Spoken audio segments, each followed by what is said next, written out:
To the point, informative, entertaining, and protecting the Second Amendment. Welcome back to Elfster's Rifles and Reloading, and we are live once again in the Elfster's Reloading Room. And let me just make sure that my sound is up and running here. Everything's running smooth. If you're out there watching, just let me know how the sound and video quality is. And man, holy smokes, we got a room full of people already. Not screwing around. That's awesome. And we are spreading some serious freedom here. You know, it's getting a little cold up here in the northern woods of Wisconsin. And I'm kind of in that little bit of stock up mode right now. I think everyone's kind of in a little stock up mode with all the BS going on lately. Drew Badley's already in the Elfster's Reloaded Room. He's saying, I am first, and you are first, man. You win. See here, Daniel Ian. It says, haha, beat you. I'm sorry, but it looks like Drew, at least on my screen, beat you. So I don't know if we got a little competition going on here or what. But my good friend Michael D is already rolling in, and man, I know he's busy himself. Whitetail Precision is in the reloading room saying howdy. And, you know, I was going to do some reloading anyway, and I've said, what the heck, I might as well go live. It gets pretty boring up here in the northern woods, Wisconsin, especially when it starts getting this cold outside. Perfect time to stock up and spread not only some freedom, but some knowledge that you guys can spread to the next generation. You know, and I'm kind of a 5.56, 2.23 kind of reloading mood right now. And I just got done doing some brass prep on 200 pieces of Lake City brass. Look how nice and shiny that is. All nice and brass prep, trimmed down, chamfered to bird, primed, ready to rock and roll. Matter of fact, I purposely left about 10 short here. I think I got roughly about 10 primers left in my drop tube. And I figured we'd finish doing these 10 in regards to seating some CCI400 primers. So that's what I'm doing, I guess, with CCI400 primers, also known as unobtainium, some good old Varget powder. And I got about a half jug of Varget powder here. And man, I tell you, when you could stock up, when the getting's good, stock up when you can, my friends. And thank God I have I need to get about another 8-pound jug, but I got another 8-pound jug here just waiting to get loaded up. So I need about one more of those. If I can get one more 8-pound jug of Varget, I think I'll be good. I think in regards to H4350, I got that coming out my wazoo. I mean, no joke. This is like a clown car almost. I think I got about 3 more of those back there. So, yeah, I think if I can get one more 8-pound jug of Varget, I'll be sitting pretty. I'm doing good on primers so far. And I think if I could get some small pistol primers and some small rifle primers, about 2K each, I'll be sitting really good. Everything else, I got a good stockpile on. So, wow, talk about stocking up while the getting's good, especially when the prices are good. Man, if it ever gets somewhat back to normal, and God knows if that'll ever happen, but make sure you're stockpiling, my friends, because it's times like now you're going to wish to God you did. So Reb Tree saying greetings, y'all. And Jason Hunt is also rolling into the Elfster's Reloading Room saying, hey, Todd. He's saying, is reloading 5.56 worth it? And absolutely. I think regardless of the cartridge, especially for a rifle, and you're going for precision. And I've said this before, and I'll say it again. If you're going for the absolute precision, you almost have to reload. I mean, yeah, there are some good, you know, factory ammunitions out there. But if you want the best out of your firearm, you really need to reload and hone down not only that headspace for where it fireforms. You know, for a semi-automatic, usually I like to bump the headspace back about 3 thousandths, 4 thousandths of an inch from fireform. Bolt action is usually about 1 to 2 thousandths of an inch. And it's doing such things like that, annealing, getting your seated bullets just right, and also obviously doing load development to play with your specific firearms barrel harmonics. All that comes together, and you can literally go to a store and look at a shelf of 20 of the same firearm.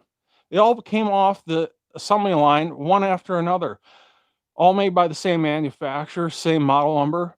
And I will guarantee you each one of those is like a fingerprint. They'll each shoot differently. Just because that first one you pluck off the shelf at the retailer shoots, for example, 60 grain VMAX, fantastic, out of a 5.56. And the exact same one you pluck off the shelf there, exact same model number, exact same brand, everything, it might not shoot it at all. And your barrel's bore is no joke, like a fingerprint. And you just truly don't know how that firearm is going to perform with that particular bullet until you get that bullet down the rifle tube. And it's one of those things like either you know or you don't know. And if you don't know, you need to learn. And it's one of those things I've learned over many, many years of shooting firearms and reloading and being a weekend warrior on steroids. You really need to learn the ins and outs of that particular firearm in a firearms chamber. And you just don't know to get that load development done. And like I said, you could have 20 firearms, all the same manufacturer, brand, model number, and they'll shoot different bullets differently. It just all depends. And, you know, when it comes to 5.56 or 2.23, most of my firearms actually have a wild chamber. My go-to pet load, and that's what I'm reloading right now, is Lake City brass. Matter of fact, I just purchased another 1,000 pieces of once fired Lake City matching head stamp brass for $80 ship. And no, I'm not going to tell you where I got it from, but I bought 1,000 pieces about 3 years ago of all matching Lake City brass. And I wouldn't say I'm getting to the tail end of it. I would say I still have about 400 or 500 pieces left here.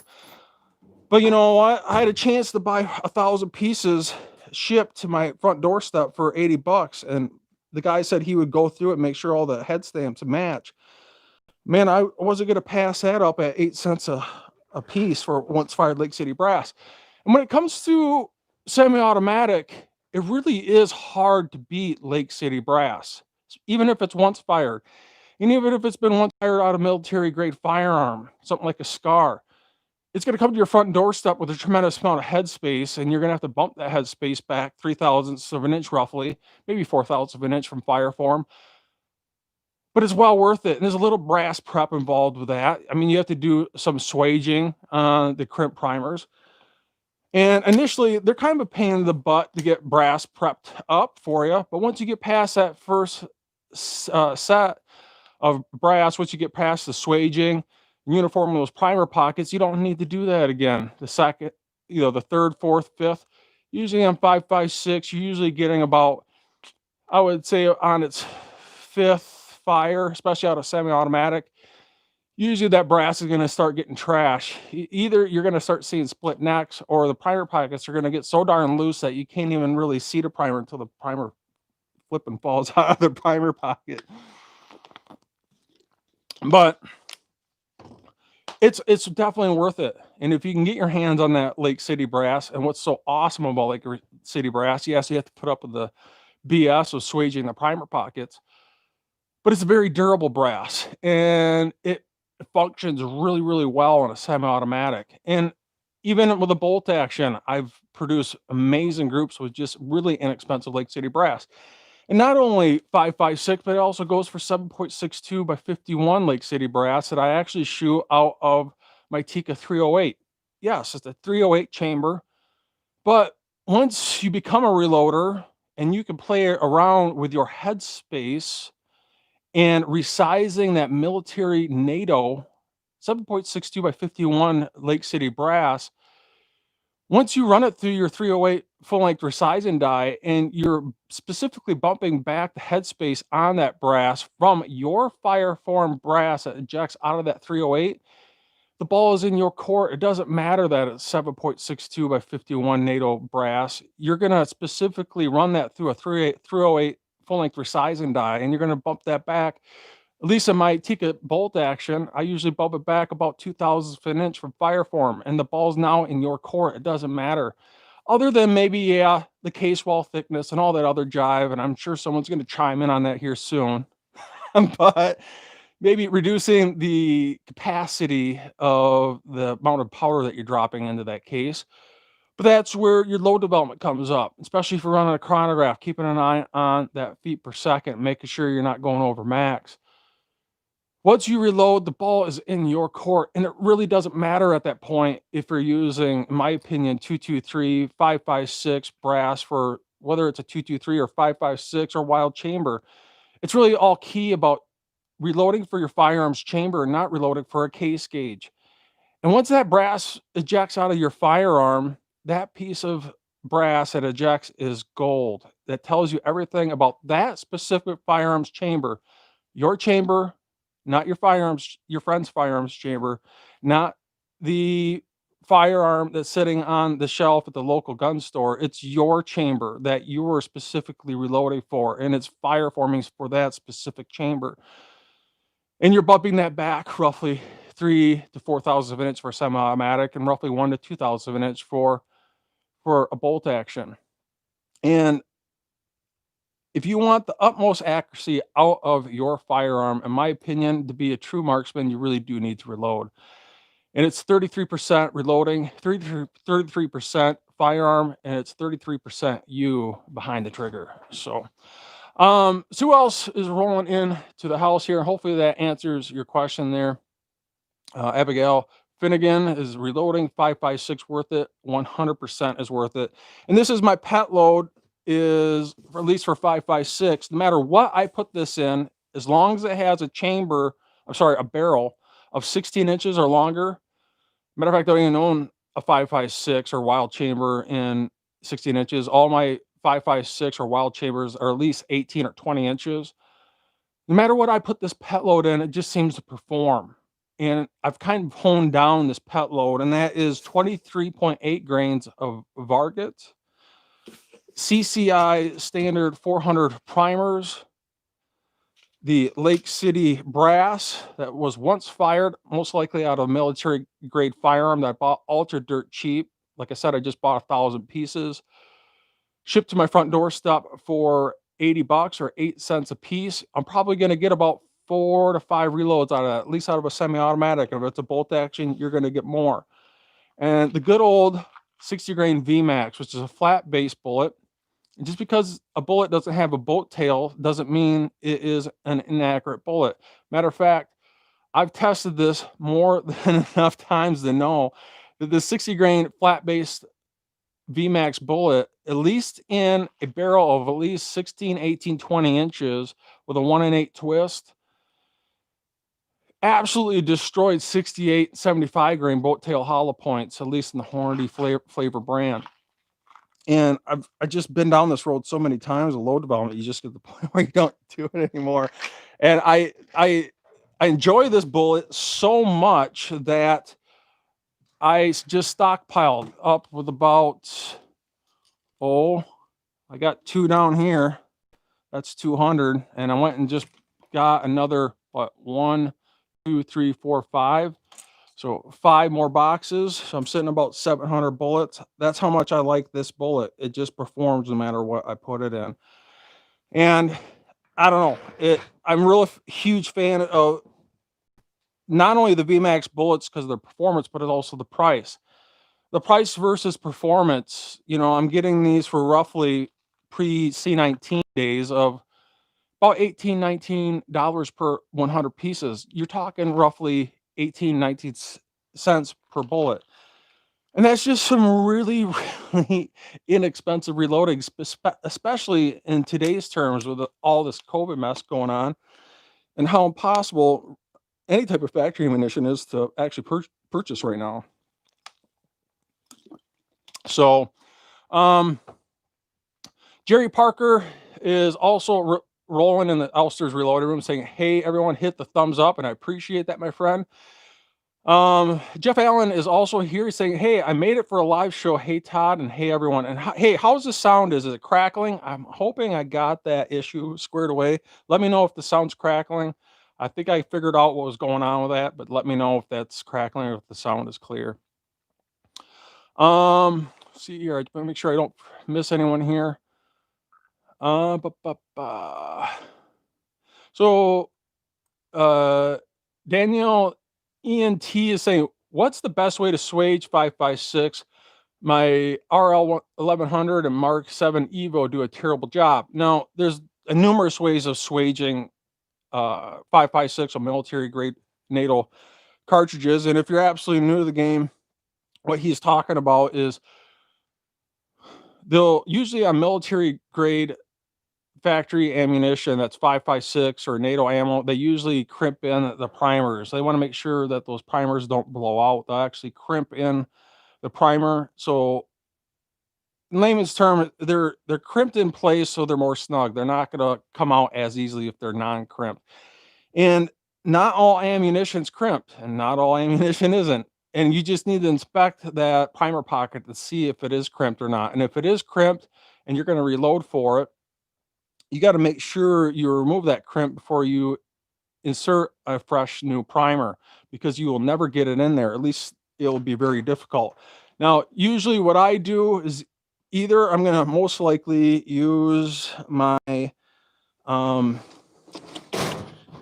my Dillon Super 600, which is a specific swaging tool that comes with different parts here, whether it's large or small rifle. And this does a pretty fantastic job. You know, when I first got this, I thought this was going to be the end all of swaging. When they say swage, that means you're not cutting out the crimp. You're literally moving and you're swaging the crimp away from the primer pocket. You're physically not cutting out the crimp. And this does a pretty good job. And I thought this would be the end all, but I tell you, if you use just strictly this on a Super 600, I noticed about 1 or 2 out of 100, it doesn't swage that crimp primer pocket the best. And it really does help to make sure you have all the brass with matching head stamps, in my opinion. It's really dependent on the shoe that goes inside the brass casing itself. And what you do is you put on your piece of brass here and you run this home until this part of the Super 600 swages the crimp out of the crimp primer pocket, so you can see in that new primer. But with that being said, you know, back before I had the Super 600, I actually used my Lyman case prep center. Matter of fact, I actually used the chamfer bit to physically cut out the crimp. I would literally take that primer pocket and I would physically cut out the crimp, and I would actually finish it up with the reamer back here to make sure that that primer pocket was nice and smooth, except the new primer. And I still actually do this once in a while, especially if I have a small batch. Rather than busting out my Super 600, I'll actually still use the Lyman Case Prep Center to physically cut out the crimp. Got to be careful when you do this, you don't overdo it. It doesn't take long to remove the crimp, but it doesn't take that long to go past the crimp and cut too deep into the primer pocket. So you got to be careful that you just lightly touch this until you feel that crimp is removed, and then finish that up and smoothen out that cut process on the reamer here. And usually right after that, heck, I'm already here on the case prep center. I might as well finish it up with uniforming the primer pocket. And that's usually what I'll do, especially on a small batch. But if it's a big batch, usually I'm going to bust out the Super 600, and it seems like the go-to or the gold standard for removing crimp primer pockets. You know, there's other methods you can do it, especially if you have a progressive press, regardless if it's Horny or, you know, a Dillon. They have specific dies that you can put in to remove this crimp for the swaging process, but it all depends on your press and what you're doing. And that's just something you got to figure out. But at least that's what I do. And hopefully that answers your question. So, Jason Hunt saying Todd has the best video on YouTube explaining headspace. I appreciate that.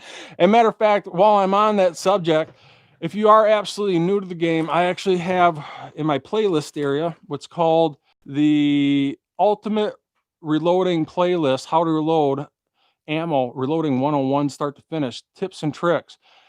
And, you know, the first two parts here are reloading for 6.5 Grendel. You know, the next part of this reloading playlist is my start to finish for 5.56 and 308 or 7.62 at 51, 9 total parts. I even have my 6.5 Creedmoor playlist reloading for that, and other miscellaneous tips and tricks in regards to reloading. And if you're new, you really need to check out that series. If you really want to learn, and you watch that video, that playlist, you might have to watch it once, maybe twice. And if you haven't purchased your equipment yet, it might not hurt to grab a piece of paper and a pen while you're watching that and write down, hey, you know what? Obviously I need the press, but I also need shell plates. Depending on the press, you might need other miscellaneous items for that press. Or hey, I need a powder dispenser of some sort, maybe a Chargemaster 1500, write that down. Or I need to do brass prep while you're watching that series. In my opinion, the Lyman Case Prep Center is the best do-it-all case prep center for the new reloader. And just while you're watching that, not only are you learning how to reload, but you're also writing down a list of what you need. And I've said this before, I'll say it again, don't buy a kit. You want to part out your reloading setup. And while you're writing down that list, you're not only writing down the list, but you're also learning how to reload. And it might take several times to watch that playlist to truly absorb that information, because it's a lot of information to take in. And I get that question a lot, you know, should I buy a kit? And absolutely not, in my opinion, part it out. And hopefully that answers the question, especially if you're new to the game. So, so Hemi for fun is saying, is CFE 223 any good? And I've tried it before. I've tried it numerous times in low development. And I'm gonna be honest with you, I never had that much luck with it. When it comes to 5.56 or 223, in my opinion, the king is Varget. Nothing comes close to it. It's very temp stable. Usually when it comes to 223, 308, I'm rocking Varget. It is, you know, my top two powders, if I had to pick only two, would be Varget and H4350. Usually when it's coming to 5.56 or 223, 308, obviously Varget. When it's coming to 6mm and 6.5mm bullet flavors, usually it's H4350. When it comes to my small short barrel 5.56 ARs, that's a whole different fact. It's a shorter barrel. It's less barrel to burn up the powder. Usually you're going to want a faster burning powder in comparison to Varget. And that's usually where I'm dipping my feet into something like XBR 8208. And at least my 10.5-inch 5.56, that's usually what I'm doing. And I've done the load development on that with the one that's having twist barrel, 10.5-inch barrel. And the 55 grain VMAX, same bullet, but 5 grains less, 55 grain with XBR 8208, just destroyed everything else. Like destroyed Varget, destroyed heavier pills, 68 grain and 75 grain. I have the video series to prove that. Matter of fact, you check out my playlist area on the 5.56 10.5-inch AR pistol.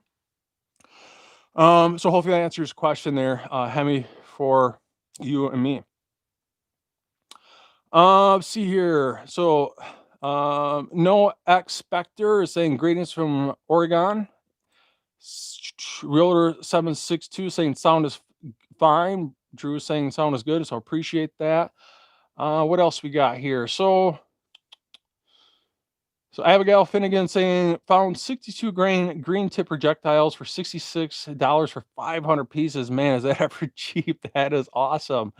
So yeah, let's finish up seating these primers. I got about 10 extra pieces left here. I purposely left short here, and I just got to finish seating the primers on this. And like I said, this is 5.56 Lake City brass with CCI400 primers. And usually I do all my primer seating in my Horny AP progressive press. It just makes it super easy. I think I should have about 10 primers left, and you can see what I'm doing here is what's called the tabletop test. If you're absolutely new to the game, you usually want that primer to seat just below flush, and the worst thing you can do is the worst thing that can happen is if that primer's sticking out, you get what's called the slam fire. Make sure that primer is seating just below flush. I'll slap this down on the table. If it sits down flat and fast, doesn't wobble, that automatically tells me that primer is not past flush. It's at least flush or below flush, and that looks really good. So I'm just gonna finish seating the rest of these here. So that looks good. And I just left 10 here, so we should fly right through this. Matter of fact, that's where the progressive press really starts to rock. I could just kind of go to town and automatically just spit these out for me. So hopefully I got enough primers left in this drop tube. You can see I kind of get an idea with the primer weight rod here. If you're absolutely new to the game, I'm gonna probably be right at the tail end here of primers.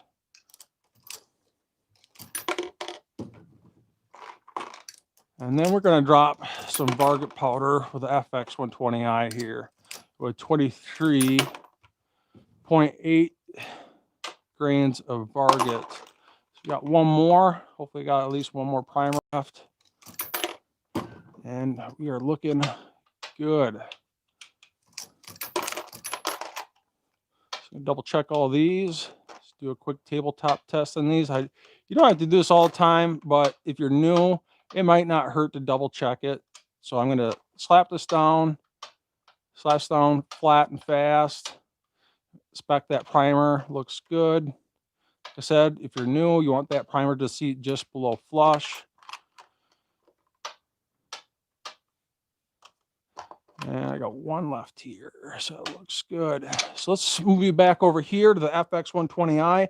Now, if you're absolutely new, I know a lot of you guys have already seen this, but those that are absolutely new to the channel, I just like to drop powder with this FX120i. It's just a fantastic powder drop.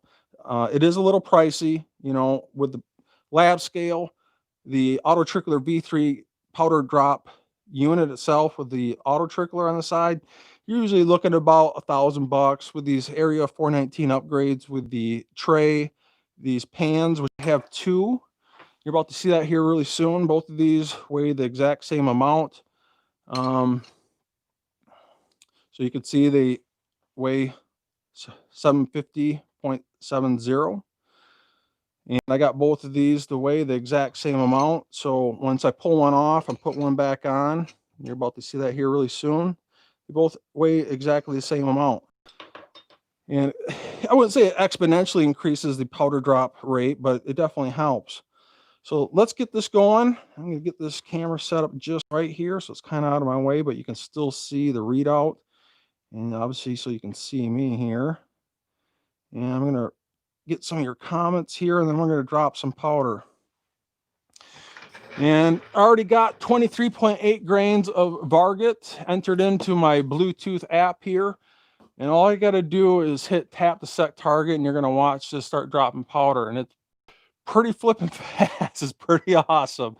But hey, we got 35 watching. Make sure you smash that thumbs up. And if you're new to my channel, make sure you're hitting that notification also. When I go live like this, you're getting that notification. Usually I'll forewarn you guys in advance in the community section, or usually I'm posting that on Facebook and spreading it to other reloading closed groups.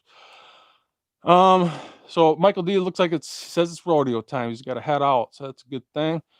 Let's see what else here. So Drew By is saying, what is slam fire? Is that firing before the round is in the bolt breech lockup? So what a slam fire is if you don't get that primer to seat just below flush, and hopefully this never happens, but if that primer is ever so slightly sticking out, or especially if it's exponentially sticking out past flush, and that AR-15 bolt, you rack it back and you release that bolt with the bolt release, and that buffer and buffer spring pushes that bolt home with force. And if that primer happens to be sticking out It's pretty rare, and they kind of design these firearms so they don't do this, but it can happen. If that primer is sticking out, there is potential that the bolt face might impact the primer before the firing pin, before that round is even in the chamber. And if that primer is sticking out and it impacts the bolt face and that primer goes off before the round is even in the chamber, it's not going to be a good day. Trust me when I say that. So it's super important to make sure that the primer is seated just below flush.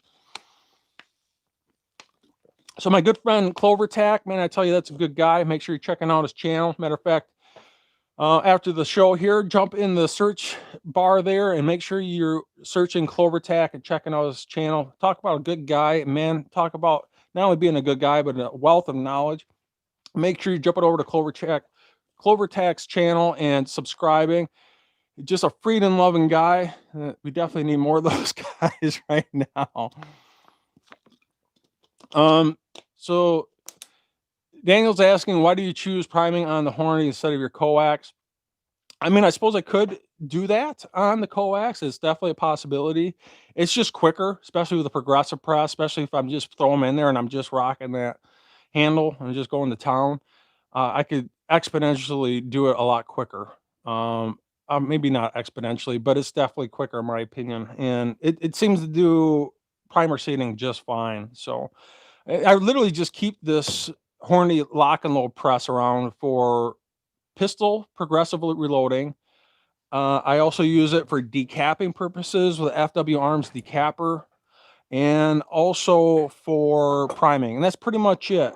I don't really use it anymore for especially precision rifle reloads. That's what my Coax is for. But yeah, let's drop some powder. And I'm not going to drop all of these here live, but I'm going to drop maybe half of this 50, and then I'll probably wrap this up. So if you got any questions, make sure you address your questions here, and I'll try my level best to answer them. So yeah, I got my two pans here that weigh the exact same amount. So while I'm taking one off and I'm about to drop that powder, I'm putting one back on. You're about to see that here really soon. But Drew Bradley is dropping down the super chat, and I appreciate that so much. He's saying thank you for your time again. And that's what these live events on my channel is all about, is just spreading this knowledge. And hopefully you guys are spreading this knowledge on to the next generation, because that's what really, really is important, how we are truly going to protect our rights. But let's drop some powder. First things I'd like to do, and I always advise, is always inspect your case mouth opening. So I'm physically looking down every single case mouth opening, and I'm checking for not only making sure that a primer is seated, I can clearly see that primer is seated through the flash hole. But especially if you're cleaning with stainless steel pins, or if you're dry tumbling, you want to make sure you don't have any media left over inside of your cases. Make sure that they're completely empty, and this looks really good. So I have 23.8 grains of Varget set on my FX120i Bluetooth app. I'm going to put my pan on here, and it reads right at 750.70, and I'm going to zero that out. Wait a little bit, and I'm going to hit tap to set target, and you're going to see how quick this is. So I'm going to hit tap to set target. So usually that will drop about 1.7 grains short of my target of 23.8, and the rest is trickled off with a trickler on the side there. But you can see just how fast this is, and it's accurate within 0.02 grains. And usually that's about 1 to 2 specks of individual Varget powder. That's how accurate this lab scale is. But while I pull this pan off, this one weighs the exact same amount, and I'm putting that on. And while I'm dropping powder here down this funnel, and I'm moving this funnel over the next, this one's already damn near done already. You see it's within 0.02, and this has a 0.00 resolution. And we're going for 23.8. So I'm pulling this off. I put this one back on. And by using the two pan method, making them weigh the exact same amount. Matter of fact, I have a video showing you how I made these weigh the exact same amount by using some epoxy on the bottom of this pan to make this one weigh the exact same amount as this one over here. You can see how, I would say, exponentially increase the speed of dropping this powder, but it definitely makes a difference. And I think it saves, I calculated, it usually saves you about, about 7-8 seconds. And I gotta make sure I don't breathe or blow on this lab scale because it's no joke that sensitive. Once again, 23.8, and I'm happy as long as it's within 0.02 grains of accuracy. Like I said, that's usually about 1 to 2 specks of individual Varget powder. You can see how smoking fast this thing is. That's within 0.02, so I'm happy with that.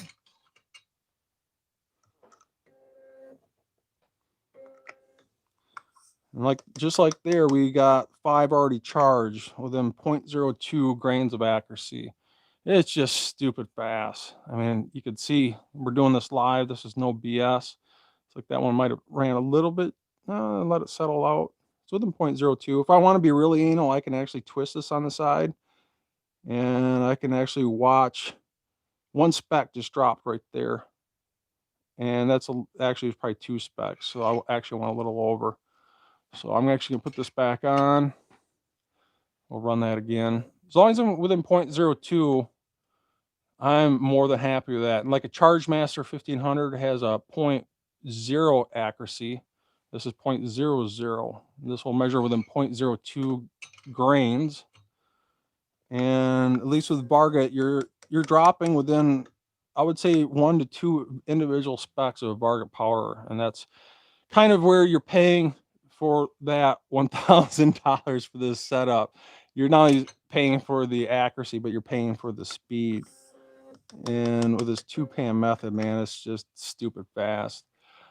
So Clovertech saying, I never thought about using 2 pans. I usually hand trickle one while the Horny throws another little. Yeah, just an easy, quick trick that you can do to, like I said, not exponentially increase the powder drop rate versus time, but it definitely makes a difference. So like I'm just done, and this one's damn near already up to that 23.8 grains of Varget.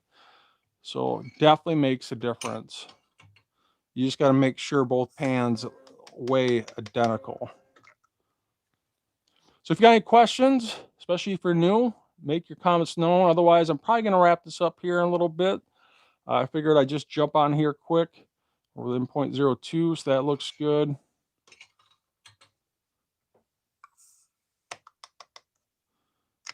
And looks like I might got a little bit of splash out on that one. So I got a little bit of Varget there.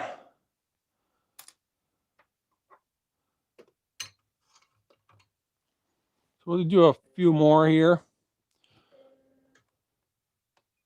So Whitetail Precision saying, what dies do you prefer for a precision rifle?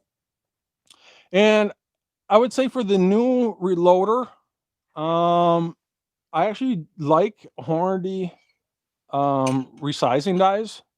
They're actually surprisingly consistent. But if you can afford it, I would probably get probably a Redding. Redding, if in my opinion, if you want to do it right out of the gate, probably like a Redding S-type bushing die. So you're playing around with the neck tension. You don't absolutely need to do that, especially if you're new. And most of my dies are actually just standard full length resizing dies with a decapping pin and ball expander. Like I said, I'm just a weekend warrior on steroids. I'm not an F-class shooter, and I just keep it stupid. But if you really want to jump down the rabbit hole and you want the best of the best and you got the money to burn, I'd probably look at some Redding S-type bushing full-length resizing dies. Not many people neck size anymore. It's pretty rare. Usually they're full-length resizing with either a S-type full-length resizing die, usually playing with about a 1 to 3/1000ths of an inch neck tension, or taking a full-length resizing die, taking the decapping pin and expander ball completely out and doing some type of separate mandrel process with a mandrel die to play around with that neck tension to make sure that neck tension is just perfect. It looks like that one went way overboard. So let's redo that one. But I tell you, if you are just getting into the game, you'd be, at least for me, I was actually quite surprised with how consistent Hornady resizing dies are. Now, the Hornady seating dies, at least the custom grades, are terrible. It As long as you get the separate micro seating adapter to put on that die, they're actually not too bad. And I actually like the Hornady dies. Matter of fact, I actually use a Hornady die for seating my 223 or 556. But yeah, if you want the best of the best, you're probably going to be looking at something like a Redding S-type bushing dies. Hopefully that answers your question there, Whitetail. Drew by saying those VMAX 22s, what pitch barrel do those favor? I think you're talking about what twist barrel do those favor, like a 1-7, and they actually make VMAX bullets in different grain weights depending on your barrels, not only the barrel's twist rate, but also the barrel's length. So usually, 223 or 556 rifles, they're usually going to come in like a 1-9, 1-8, or 1-7 twist. And if you're absolutely new to the game, what is twist on the barrel? Say like this is the bullet or projectile. When they say like a 1-7 twist, that bullet is making one full revolution in 7 inches of barrel. So if it's a 1-7, it's making one full revolution at 7 inches of barrel. If it's a 1-8, that means it's making one full revolution in 8 inches of barrel. And if it's a 1-9, it's making one full revolution on the bullet in 9 inches of barrel. I know it's somewhat confusing for the new reloader. They see that number of 1-9. Well, it's a higher number. That means it must be a faster twist rate.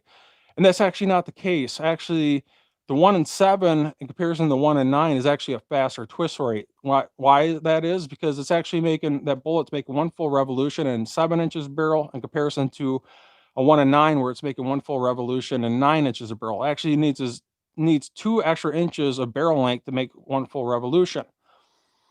Well, more times than not, with heavier bullets, they're going to tend to prefer a faster twist rate. You know, if you get a 5.56, at least with a barrel of 16 inches or longer, you're probably going to want to get a 1-7 twist barrel with heavier bullets, something like 60 grain, 68 grain, or 75 grain. 1-8 grain is, 1-8 twist is kind of in the middle between the 1-9 and the 1-7, right in the middle at 1-8 twist. It's making that bullet's making one full revolution in 8 inches of barrel. And that's going to be an average spectrum of the bullets in the 5.56 world. You know, it could shoot a 55 grain really well, but it can also shoot a heavier bullet, I would say adequately. You know, it's kind of giving you a wide spectrum. That's kind of why I prefer a 1-8 twist with my fire, especially with the wild chamber. And then you also have 1-9. You know, it's a slower twist rate, and it's going to probably prefer a lighter bullet, something like a 50 down to the 40s. And they actually make 55 grain VMAX bullets. I'm sorry, VMAX bullets in different grain weights, like 40. I think it's 40. I have to double check. There's another one in the 40s. I think there's a 52, a 53, a 55, 60. And then usually when you're getting above the 60 grain, at least in the Horny flavor of bullets, you know, you start hitting like 68 or 75. Usually they're going to be some type of, you know, like an AMAX or the ELDs or a boat tail hollow point. And it really, really depends on your barrel's twist rate and also the barrel length. Now, that being said, if it's a barrel of at least 16 inches or longer, that kind of holds true, at least in the 5.56 world. But my 10.5-inch AR pistol actually has a 1-7 twist. When I first got that barrel, I'm like, wow, it's got a 1-7 twist. I must prefer the heavier bullet, something like a 68 or 75 grain boat tail hollow point. And I did the load development. Matter of fact, I have the video series to prove all this. That 1-7 twist, remember, one full revolution on the bullet in 7 inches of barrel. If it's 10.5 inches with a 1-7 twist, in 7 inches, it's gonna make one full revolution on the bullet, and then it can make another half a turn on the bullet before that bullet exits the rifle muzzle. Well, I thought for sure that 1 in 7, 10.5-inch length barrel would prefer a heavier bullet, but that wasn't the case. It's usually the case in longer barrels, like 16, 18, 20, 24 inches. But with the 10.5-inch, the barrel is so short, and the bullet has such short time to actually get a full revolution, another half a revolution. Remember, 1 in 7, one full revolution at 7 inches of barrel, 10.5 inches. That bullet's going to spin 1.5 times before it exits the rifle's muzzle. It needs to spin somewhat to stabilize the bullet. And what I found, at least in my 10.5-inch AR pistol, is it actually preferred a lighter bullet. And believe it or not, in that video series that proves it, the 55 grain VMAX absolutely destroyed the 68 and 75 grain bolt tail hollow points. I even tried the 60 grain. Still, the 55 grain VMAX, when I say destroyed, there wasn't even a comparison. I mean, everyone beelines it to the twist rate when they're looking at bullet grain weights. You also need to look at the barrel length, and that also plays a very important it's very important when deciphering which bullet you should be using, just not the twist rate. So hopefully that answers your question. And if you don't believe me, check out that reloading series on my PSA 5.56 10.5-inch AR pistol. I show all that load development in that series. I think it's up to 7 or 8 parts. It's very in-depth. I'm going over not only that 10.5-inch AR pistol with a 1 in 7 twist, but I also do the load development in that series to prove that it actually prefers a lighter bullet, even though it has a 1 in 7 twist because of its barrel length. And, that's usually where I'm going for. I gotta make sure I've been blowing and blabbering on this scale. I gotta make sure this is zeroed out just right. You really need to pay close attention to that with barrel twist and barrel length. So hopefully that answers the question. So, um, whitetail precision saying I have the Sinclair expander mandrel worked well with even a normal full length for size and die. Man, I can't talk tonight.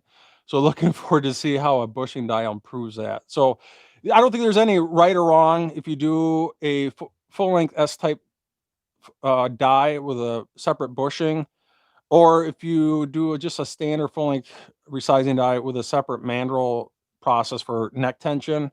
I know guys that do both, and they both perform, I would say, quite well. I think, you'll talk to one guy, he's like, yeah, you got to do a separate mandrel process. You talk to another guy that says he just does it all in one step with a S type full length resizing die. And I don't think there's any right or wrong answer. It's just about a method in your madness, what works best for you. And a lot of guys, as a matter of fact, a lot of guys that I know that shoot even PRS is they've went down that rabbit hole before, and so did I. And I like just keep it simple, stupid. Matter of fact, all my dies, I just leave the decapping pin with expander ball. I just keep it simple, stupid. It seems to work just fine. As long as I'm shooting below 1 minute of accuracy, I'm typically fine with that. But if you're an F-class shooter, a bench rifle shooter, or you just want the best out of your particular firearm, you might want to look into that specific S-type full-length resizing die, controlling that neck tension with the different types of bushings, usually 1 to 3/1000 of an inch, depending on the bullet flavor that you're using, or doing that full-length resizing, pulling out that decapping pin and the expander ball, and doing a separate mandrel die process. So hopefully that answers some of your questions, especially if you're new. So, and you start getting that world of bushings and stuff, you might have to start turning necks too. So if you're new, you're kind of keep on jumping down different rabbit holes. And if you want to keep it simple, stupid, you might want to just start out with a regular full length resizing die, keeping the capping pin in there with expander ball. Or if you're if you love jumping down rabbit holes, you're kind of you're kind of you like to play around and see how far you can push that accuracy. You might want to check out those S type resizing dies. So let's see here.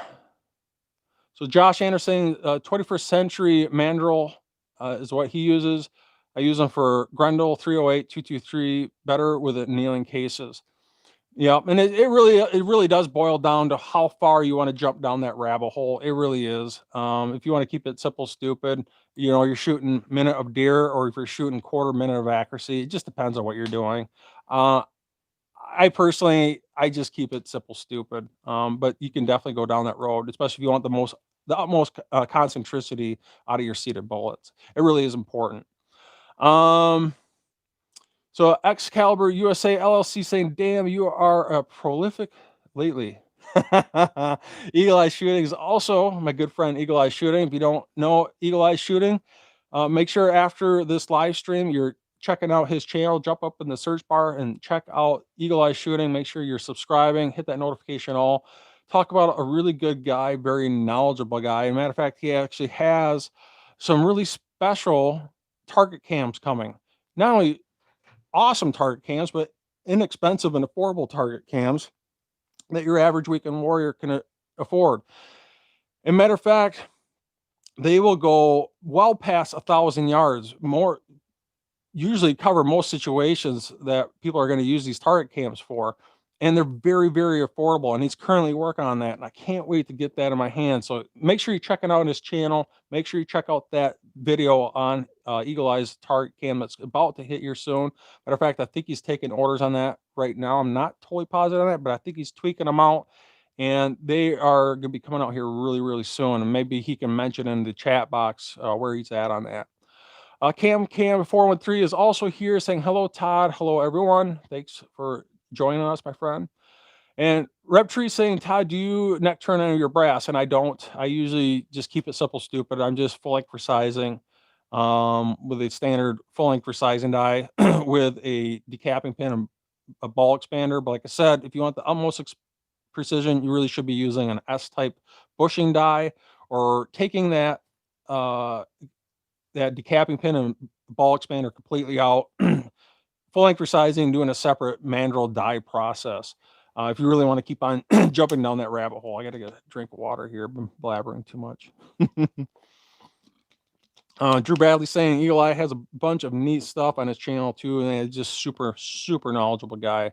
And not only that, but just if you don't get along with that guy, there's something wrong with you. So hopefully that answers your question. Otherwise, I'm probably going to wrap this up, and I'm going to finish the rest of these offline so I can kind of pay attention while I'm dropping powder. But I figured I'd just have you guys join me here a little bit, seating some primers, drop a little powder of the FX120i.